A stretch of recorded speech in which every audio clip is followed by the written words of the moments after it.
Good morning, students. Today we are going to study chapter number 1, The Portrait of a Lady, and the name of the textbook is Hornbill.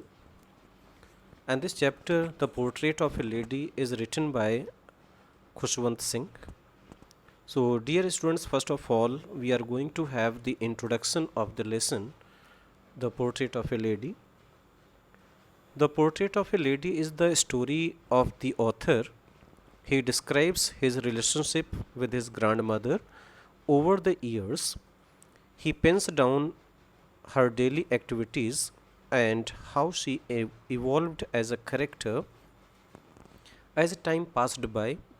He explains her appearance, which helps create an image in the reader's mind. So, dear students, let us have the summary of the lesson, The Portrait of a Lady.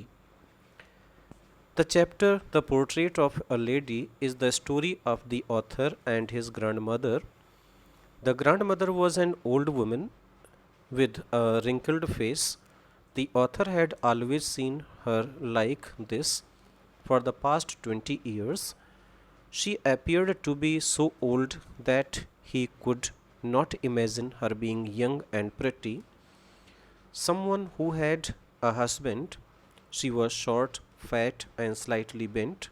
The author had seen his grandmother's portrait, an old man with a turban and a long white beard covering his chest. To the author, his grandfather didn't seem like a man who could have a wife and children, but someone who could have lots of grandchildren. His grandmother used to move around the house in spotless white with her one hand resting on her waist and her other hand counting the beads of a rosary. So, this is a kind of garland of beads. In the initial days, the author and his grandmother had a good relationship.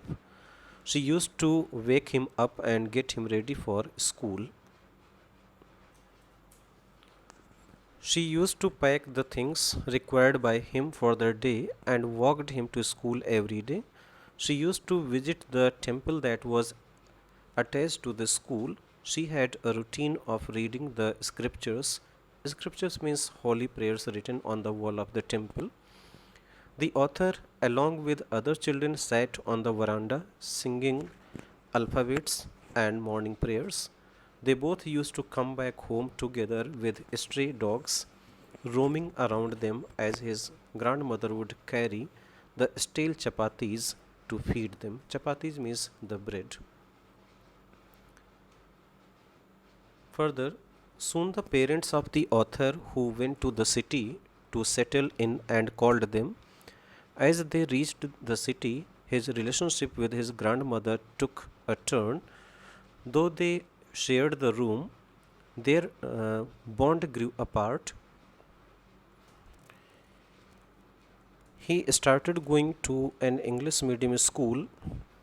She no longer accompanied him to his school, and there were no longer stray dogs who roamed around them while walking back home.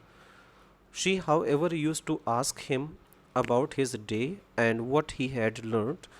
She didn't understand anything as everything was in another language which she couldn't understand.